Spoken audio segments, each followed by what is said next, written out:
Change-moi, Seigneur, et purifie-moi. Change-moi, Seigneur, que je sois comme toi.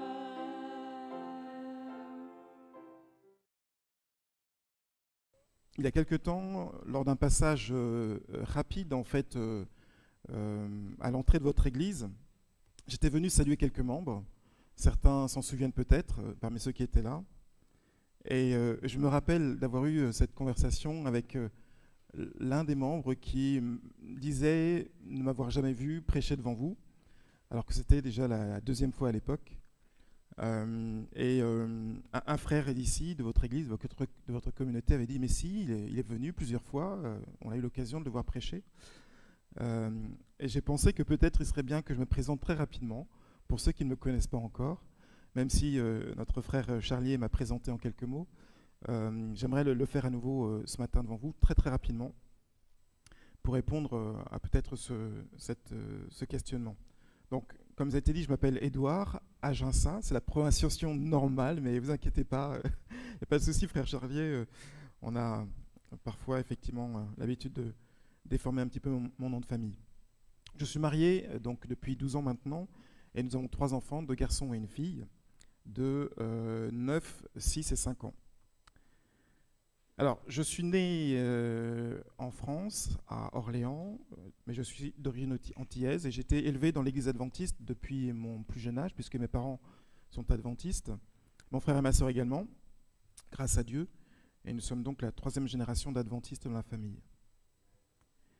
Et donc, j'ai grandi, comme je le disais, à Orléans, j'ai étudié là-bas, j'ai aussi étudié dans d'autres régions, en Allemagne ou en Normandie.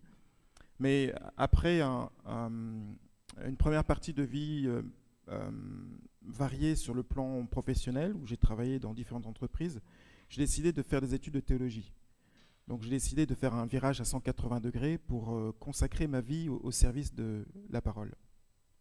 Et donc je suis allé à Collonges pour étudier là-bas, c'est notre institut de formation des pasteurs. Et j'ai aussi habité dans cette région pendant un certain nombre d'années. Et c'est là d'ailleurs que j'ai rencontré celle qui est devenue ma femme aujourd'hui. Et donc, depuis quelques temps maintenant, depuis 2014, je suis pasteur dans votre fédération, tout d'abord au Grand-Duché de Luxembourg et puis maintenant ici en Belgique. Et très heureux aussi de l'être. Et bien sûr, depuis maintenant 2 ans à peu près, également secrétaire général de la fédération. Euh,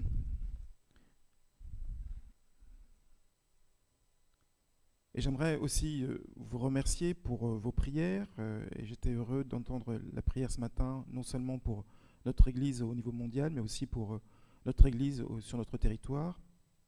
Nous faisons face à de grands défis, comme certainement d'autres fédérations, avec en plus le défi du multiculturalisme dans notre fédération. Et c'est un réel défi auquel nous devons essayer de faire face, avec la multiplicité des langues, des communautés, mais c'est aussi le cas d'ailleurs dans d'autres territoires. Et nous comptons aussi sur vos prières, sur votre soutien par rapport à cela.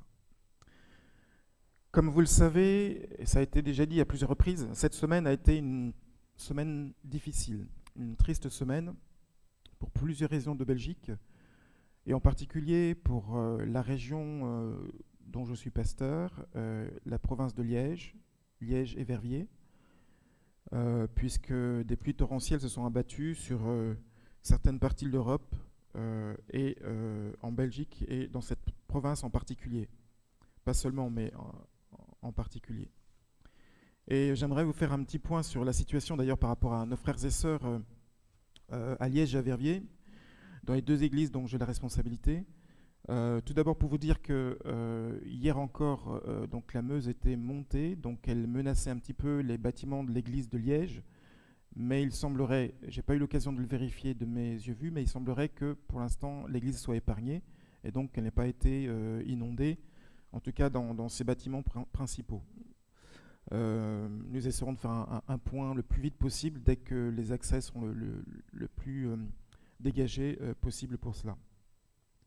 En ce qui concerne les frères et sœurs, nous n'avons pas à craindre de perte de soucis, même matériels a priori, selon les informations que j'ai à ma disposition à l'heure actuelle. Simplement des personnes qui sont bloquées chez elles, qui ne peuvent pas sortir à cause de l'eau qui est devant leur appartement ou leur immeuble. Donc c'est pas la situation la plus dramatique. Par contre, je dois malheureusement regretter qu'à Verviers, nous soyons dans une situation un petit peu plus difficile, même si à l'heure actuelle où je parle, il n'y a pas de drame pour nos frères et sœurs, simplement des dégâts matériels assez conséquents. Nous avons un couple de retraités qui a dû quitter son domicile et se réfugier chez leur fille. Et il semblerait que leur maison ait été passablement dévastée par les inondations. Et il y a surtout un frère âgé dont je n'ai plus de nouvelles depuis mercredi, qui était chez lui quand je l'ai eu et qui était réfugié au 2e étage de sa maison parce que les 2 autres niveaux étaient inondés, rez-de-chaussée et 1er étage. Et il m'avait dit qu'il avait suffisamment en termes de nourriture pour tenir 4 à 5 jours. Il semblait d'assez bonne. Il semblait avoir le moral quand je l'ai eu.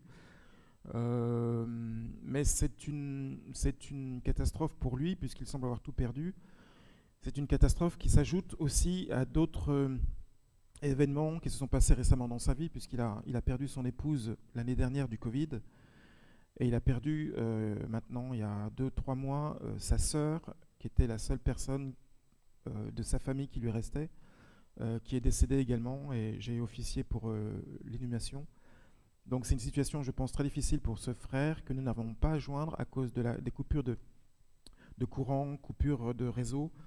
Et j'ai laissé un message aux autorités, notamment à la Croix-Rouge, pour que je puisse être averti dès qu'ils auraient de ces nouvelles. Et j'espère que ce seront des nouvelles positives. Voilà. Et puis dernière chose, un frère qui a juste des dégâts matériels dans un atelier. Donc voilà, l'eau est montée et a emporté son matériel, ses outils. Sa camionnette a été inondée. Mais rien de plus grave que cela. Voilà à l'heure actuelle la situation pour nos frères et sœurs à Liège et Verviers, sachant que nos frères et sœurs représentent, si j'ose dire, une petite goutte dans cet océan qui a envahi cette province. Et malheureusement, comme nous le savons, il y a des personnes qui ont été emportées par les eaux et qui sont parties. Donc je vous invite vraiment à penser et à prier pour nos frères et sœurs, bien sûr, mais aussi pour toutes les personnes sinistrées sur ce territoire. Et sachez que plusieurs personnes se sont déjà manifestées auprès d'ADRA, Local Solidarity, ADRA Belgium, pour pouvoir aider dans la mesure du possible sur place. Et donc il y a un groupe de personnes qui vont venir demain et encore lundi, et probablement encore dans la semaine, pour essayer d'apporter le soutien dans la mesure du possible auprès des sinistrés et des membres aussi si c'était nécessaire. Voilà le point sur cette situation difficile, douloureuse, et j'avoue que j'étais un petit peu embêté parce que j'avais choisi le thème de ma prédication un petit peu auparavant, et il y a une sorte de conjonction de phénomènes entre le sujet de ma prédication et ces derniers événements en Belgique.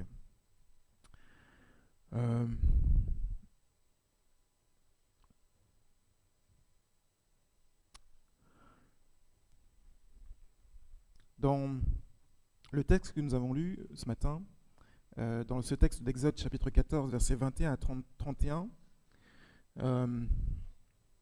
en ramenant la mer sur l'armée de Pharaon, Dieu a assuré au peuple d'Israël une victoire définitive sur les Égyptiens, sur l'armée d'Égypte. Une victoire définitive, en tout cas selon toute apparence. Mais peut-être que la réalité est tout autre. Parce qu'on pourrait se poser la question, est-ce que vraiment, avec cette victoire que Dieu a assurée à Israël, alors qu'Israël était dans une situation vraiment dramatique, critique, face d'un côté à la mer, à la montagne, et l'armée qui arrivait sur le dernier côté, Dieu a permis que son peuple puisse être sauvé de manière tout à fait extraordinaire. Et je crois qu'il faut le noter, il faut se le rappeler, parce que c'est ainsi qu'on renforce sa confiance en Dieu, lorsque, au travers de situations aussi critiques, on voit la main de Dieu agir. Et je suis convaincu que vous avez vu dans vos vies la main de Dieu agir. Et nous le verrons encore, très certainement. Mais il faut être honnête, la suite de l'histoire d'Israël ne nous montre pas forcément que l'Égypte a perdu complètement. Et je m'explique. Même si l'armée d'Égypte, dans ce récit, la plus grande armée du monde de l'époque, était défaite, l'influence de l'Égypte est restée bien vivante dans l'esprit d'Israël et dans le cœur d'Israël. Et la mer, malheureusement, n'avait pas tout recouvert. Vous savez que l'eau, c'est une denrée essentielle pour la vie. Elle est d'ailleurs de plus en plus rare, et sans doute que dans les années à venir, elle fera l'objet de conflits très importants. L'enjeu de l'eau est un enjeu qui dépasse les frontières. Et lorsque, par exemple, comme ça se passe en Turquie, il y a toute une série de barrages qui sont construits sur le fleuve de l'Euphrate, eh bien, c'est toutes les populations qui sont en aval qui vont manquer d'eau. C'est le cas donc pour tous ces pays comme l'Iran ou l'Irak qui sont en aval du fleuve de l'Euphrate ou même du Tigre. Voilà un exemple, mais il y en a beaucoup d'autres de conflits potentiels entre différents pays par rapport à l'eau. Mais l'eau représente, comme nous le savons, 70% de la surface du globe, sous forme d'océans, de mers, de lacs, de rivières ou de pluies diluviennes. Et une grande partie de la vie sur Terre se trouve paradoxalement dans les mers. On a dénombré de nombreuses espèces d'animaux marins, poissons, et d'autres vertébrés ou invertébrés de tout genre. Et on estime à peu près 66% le pourcentage d'espèces encore à découvrir, soit à peu près 1 million d'espèces dans les fonds marins que l'on ne connaît pas encore, que l'on a encore à découvrir. Et je ne parle pas des grandes profondeurs, qui restent le plus souvent complètement inconnues et inexplorées, en raison des difficultés techniques. Mais à cause de la pollution, les océans et les mers sont devenus une sorte de lieu de stockage, il faut bien l'avouer, stockage de nombreux déchets de tous ordres. On parle même, selon certains experts, de 7e continent. Un continent qui existe effectivement, il a été découvert, qu'il fera à peu près 3,5 millions de kilomètres carrés, c'est-à-dire un tiers de l'Europe, ou 6 fois la France. 750 000 débris par kilomètre carré. 750 000 débris par kilomètre carré. Composé à 90% de plastique, donc 80% des déchets proviennent de la Terre via les fleuves. Des centaines d'espèces marines sont donc affectées par cette situation. Et des actions, des projets sont entrepris pour nettoyer les océans et les mers de ces déchets. Mais c'est beaucoup plus facile à dire qu'à faire. Et cela coûte très cher.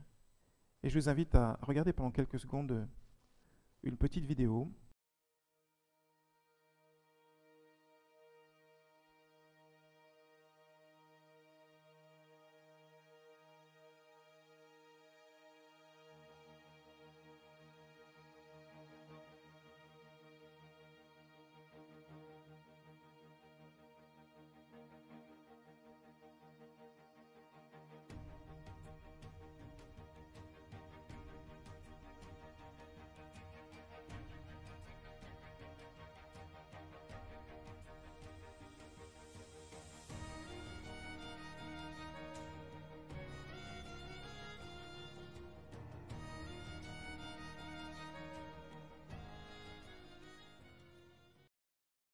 Mais parfois, en se retirant, elle laisse aussi apparaître des déchets de toutes sortes, bouteilles de plastique, pneus, carcasses, etc., etc.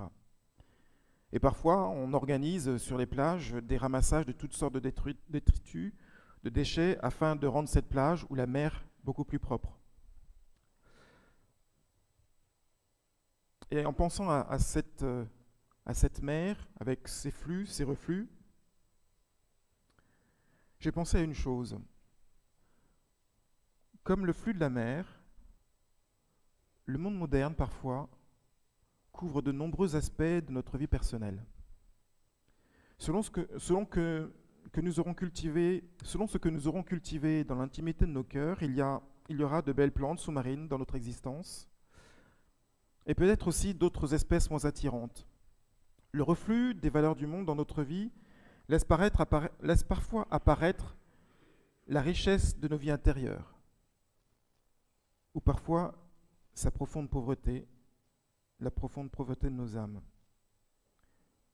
Le monde moderne a parfois l'avantage de cacher à nos yeux et à ceux des autres nos péchés mignons, ces petits défauts que nous ne voulons pas montrer par pudeur ou par honte, et cela nous évite de voir parfois en face ou trop en face la réalité de ce que nous sommes.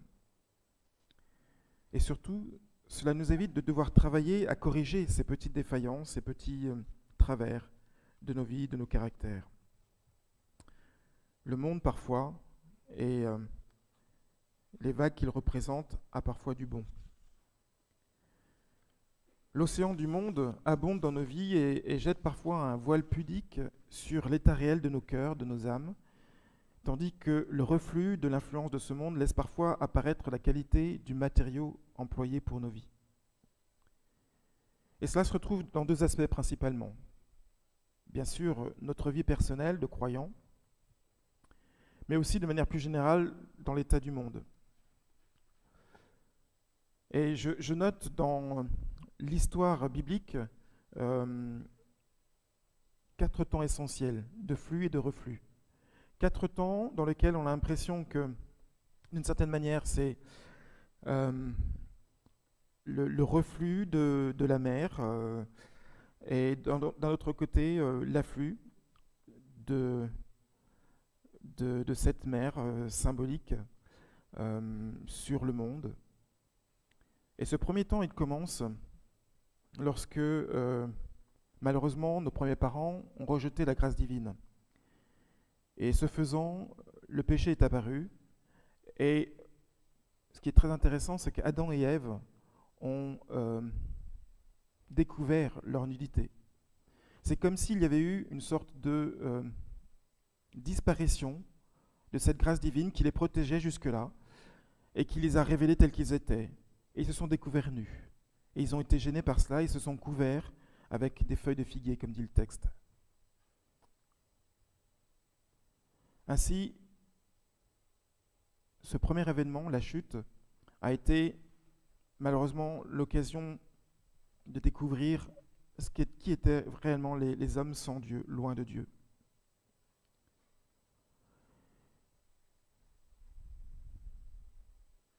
Et puis ensuite, il y a eu la volonté de Dieu d'essayer de réparer ce qui avait été fait. Réparer dans un premier temps avec ce vêtement de peau que Dieu a proposé à Adam et Ève. Et puis cette annonce aussi, cette espérance qui est posée dans Genèse chapitre 3 verset 15, dans lequel il dit que certes le serpent va blesser le talon de la descendance de la femme, mais lui-même sera écrasé, sa tête sera écrasée. Donc la certitude d'une victoire finale sur le serpent, sur l'auteur du péché. Mais nous savons aussi que lorsque Jésus est venu avec la volonté justement de renouer ce lien avec l'homme, se renouer ce lien avec l'humanité, il n'a pas été accepté. Et toute sa vie, tout son témoignage a semblé être détruit à la croix, a semblé disparaître complètement et définitivement à la croix. Mais par la grâce de Dieu, Jésus est ressuscité, et ainsi, par sa résurrection, nous avons désormais la possibilité, l'assurance de la victoire également. Et c'est cet amour de Dieu qui s'est manifesté et qui finalement va recouvrir tout ce que l'adversaire avait voulu découvrir dans nos vies. Et le Seigneur, par son amour, couvre ainsi tout ce qui était ce monde de péché, si nous voulons l'accepter. Et cette vague d'amour de notre Seigneur, de Dieu, peut recouvrir d'un manteau blanc, si je puis dire, tout ce monde de péché pour tous ceux qui souhaitent l'accepter comme leur sauveur. Et cet amour de Dieu s'offre à tous sans exception, mais c'est à chacun de décider. Ainsi, Dieu propose cet afflux, cette vague pour pouvoir couvrir cette situation avec son manteau à lui, avec sa couverture à lui, et non pas la nôtre. Mais nous savons aussi que nous qui sommes arrivés à la fin des temps, nous allons être confrontés à des situations de plus en plus difficiles, de plus en plus stressantes, voire dramatiques. Puisque cet adversaire qui a été battu à la croix et qui a perdu définitivement ne veut pas partir sans emporter le plus possible avec lui d'hommes et de femmes dans son camp. Et nous savons que la parole de Dieu nous dit que à la fin des temps, la question se posera même de est-ce qu'il y aura encore de l'amour, est-ce qu'il y aura encore de la foi, tellement les épreuves, les difficultés seront importantes. Et l'Esprit Saint, nous dit la parole aussi, va se retirer et dévoiler peut-être aussi au monde l'étendue de la situation des cœurs des uns et des autres, de la déclaration morale du monde.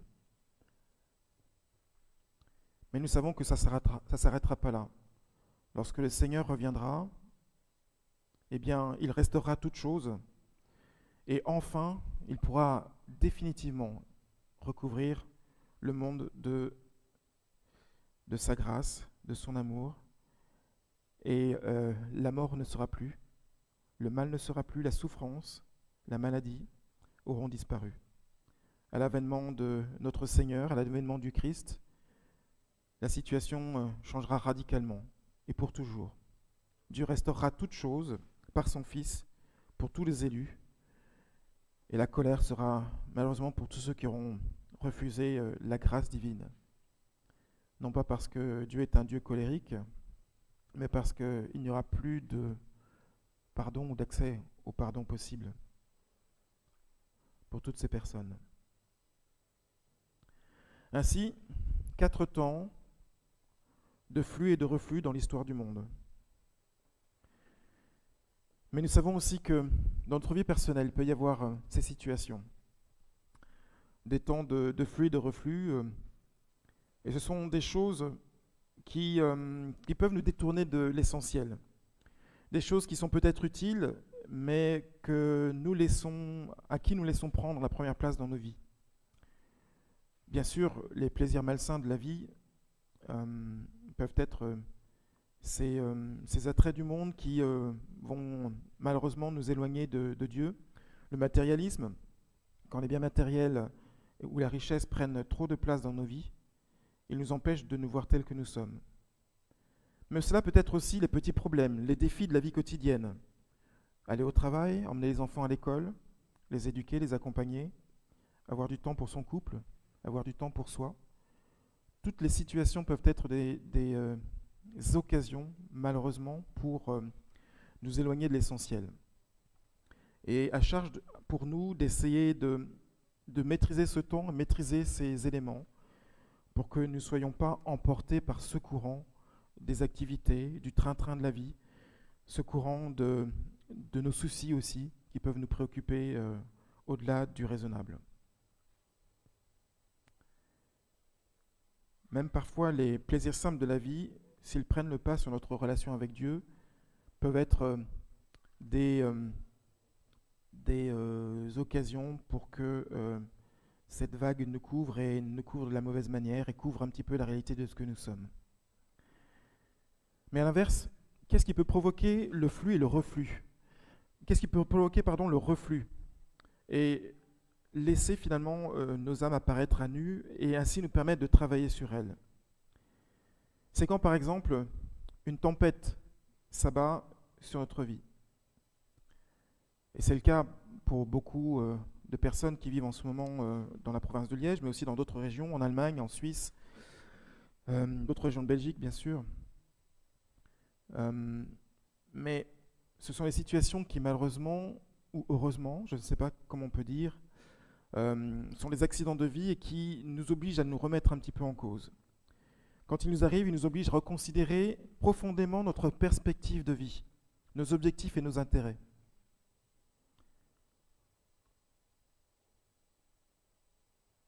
Ces accidents, ça peut être des choses pas aussi dramatiques que celles que nous vivons maintenant, mais un changement d'emploi, un mariage, peut-être aussi un moment, non pas un accident de vie bien sûr, mais un moment de remise en cause, la naissance d'enfants, déménagement, mais aussi, donc, comme je le disais, des choses plus graves, une perte d'emploi brutale, un changement de pays, une séparation difficile, la mort d'un proche ou des catastrophes naturelles, comme actuellement.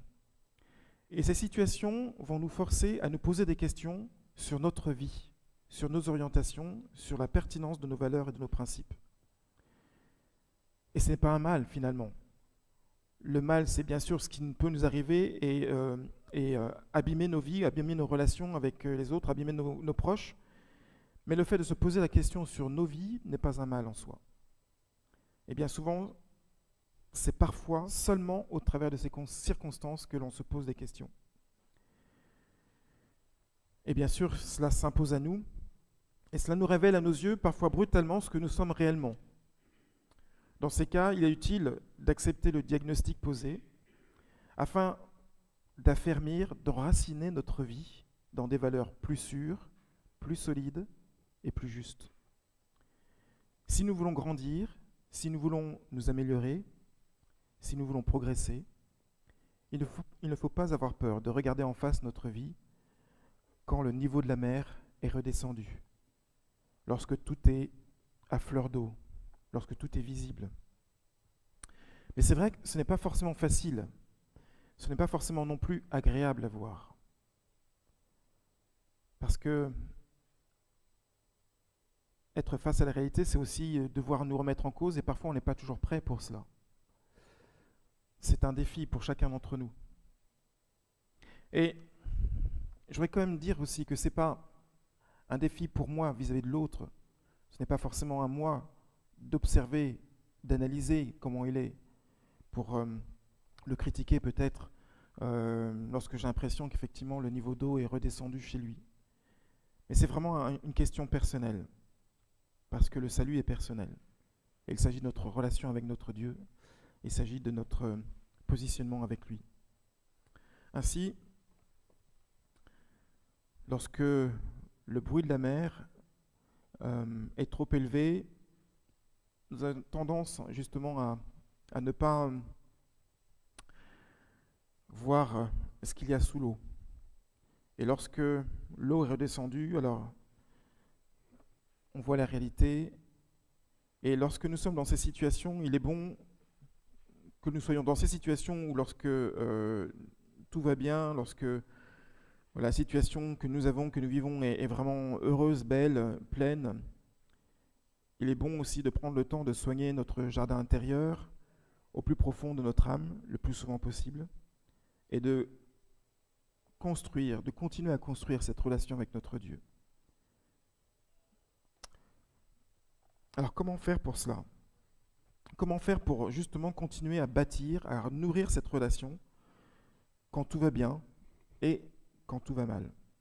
Quand le niveau de l'eau est élevé, quand tout va bien, notre vie professionnelle est heureuse et bénie, pourrait-on dire, quand notre foyer fonctionne bien, quand nos relations avec nos voisins, nos collègues de travail est parfaite, ou presque. Comment faire pour entretenir notre relation avec Dieu, pour que la réalité de ce que nous sommes au plus profond soit celle de belles plantes, de beaux coraux, de belles factures, et pour que ce ne soit pas les déchets, la pollution qui ressortent quand les événements, malheureusement, feront descendre le cours de l'eau. Eh bien sûr, il faut prendre le temps tous les jours de ce temps de relation avec Dieu, une méditation personnelle, même courte, ça peut être efficace si elle est de qualité. Quelques minutes avant de partir au travail, quelques minutes avant d'emmener les enfants à l'école, nous permettent vraiment de nous recentrer sur l'essentiel et de nourrir notre âme de choses bénéfiques qui vont nous accompagner tout au long de la journée. Mais encore une fois, l'important n'est pas la quantité, mais vraiment la qualité. Et qu'on puisse vraiment s'arrêter dans nos pensées, l'espace de quelques secondes, quelques minutes, pour nous concentrer sur ce qu'un texte ou une réflexion d'un pasteur peut nous apporter, peut nous accorder, pour nous enrichir de cela, et ainsi partir dans la journée du bon pied. Bien sûr, il y a la prière. Vous savez que Daniel, le prophète, priait régulièrement, 3 fois par jour. Ça a été d'ailleurs une des raisons pour lesquelles il a été attaqué. Il priait le matin, le midi et le soir. C'était son habitude. Et il gardait cette habitude quand tout allait bien et quand tout allait mal. Temps de prière, donc à cultiver et à entretenir pour soi ou avec sa famille ou avec ceux qui en ont besoin en particulier. Mais ça peut être aussi, bien sûr, des retraites spirituelles organisées en famille, en église. Ça peut être aussi des temps de communion fraternelle, des temps de vie spirituelle nourrie par des méditations, par des cultes, par des vidéos qu'on peut regarder, etc. Des temps de jeûne. Tant de choses qui nous permettent de garder cette relation avec Dieu.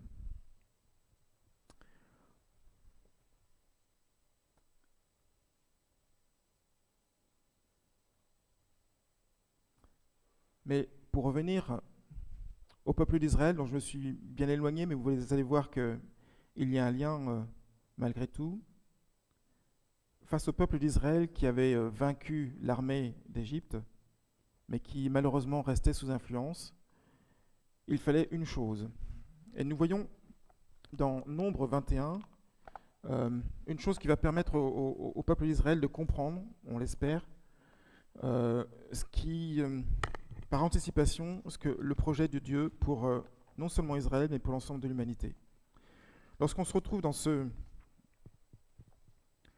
cet épisode de vie, a posteriori, bien sûr, on le comprend plus facilement, mais j'imagine que ça a dû poser beaucoup de questions au peuple d'Israël, qui était confronté constamment au défi de sa situation et aussi au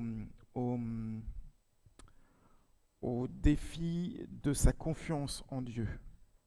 Dans Nombre chapitre 21, nous lisons les versets 8 et 9. Nous lisons que l'Éternel dit à Moïse, Nombre 21, 8 et 9, l'Éternel dit à Moïse, « Fais-toi un serpent brûlant et place-le sur une perche.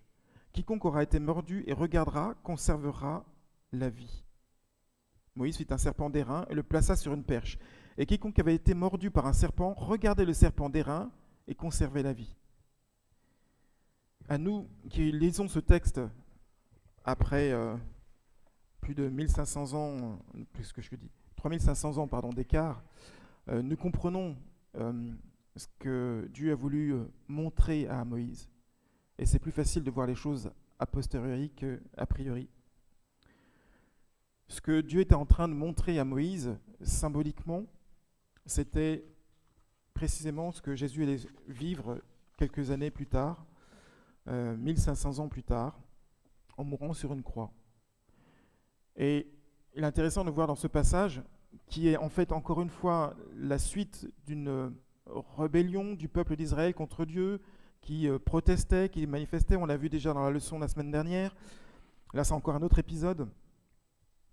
Le peuple, à partir du moment où il regardait à ce serpent d'airain, à la croix, il pouvait conserver la vie.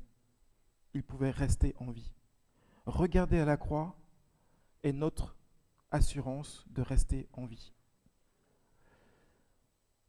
Et même peut-être plus que tout, plus que regarder à nos défaillances, plus que regarder à celles des autres, nous sommes invités à nous centrer nos regards sur le Christ, centrer nos regards sur Jésus-Christ. parce que c'est lui qui est la clé pour notre survie. Et quelles que soient les situations, comme je le disais tout à l'heure, que la marée soit montante ou qu'elle soit descendante, que la situation dans notre vie soit heureuse ou qu'elle soit plus malheureuse, centrer nos regards sur le Christ et l'assurance de la survie, quel que soit ce qui peut nous arriver. Vous rappelez ce texte de l'apôtre Paul qui dit celui qui croit en Jésus vivra même s'il était mort, même s'il mourait. L'apôtre Paul voulait certainement signifier même s'il mourait de cette première mort.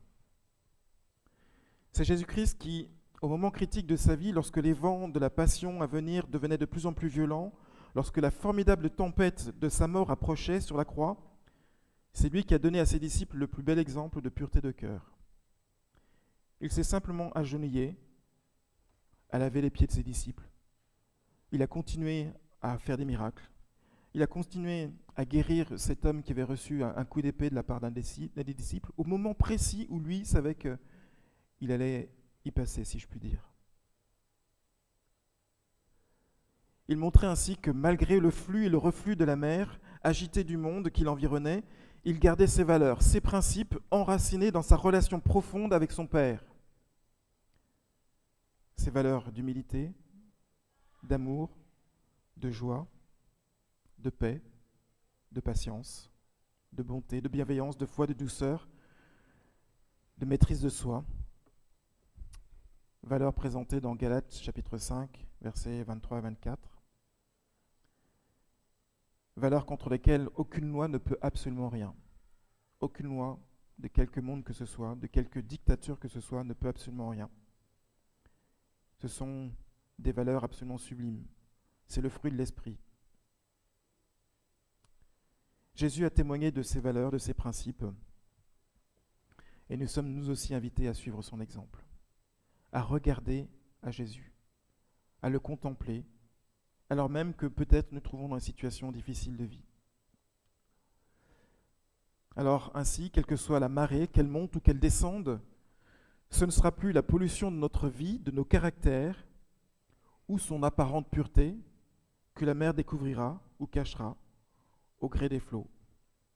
Ce sera le caractère du Christ seul qui sera caché ou dévoilé dans ces moments de vie que nous traverserons, parce que nous allons en traverser.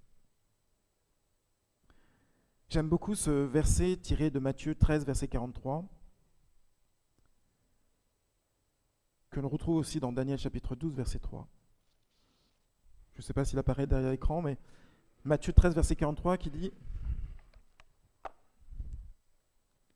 Ceux qui aiment Dieu brilleront comme le soleil qui se lève dans sa splendeur. » Ceux qui aiment Dieu brilleront comme le soleil qui se lève dans sa splendeur.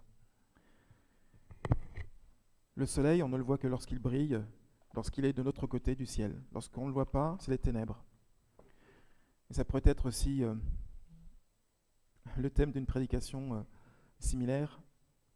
Et de la même manière que la mer, lorsqu'elle monte, cache les aspérités de notre vie, et lorsqu'elle descend, eh bien, on voit tout.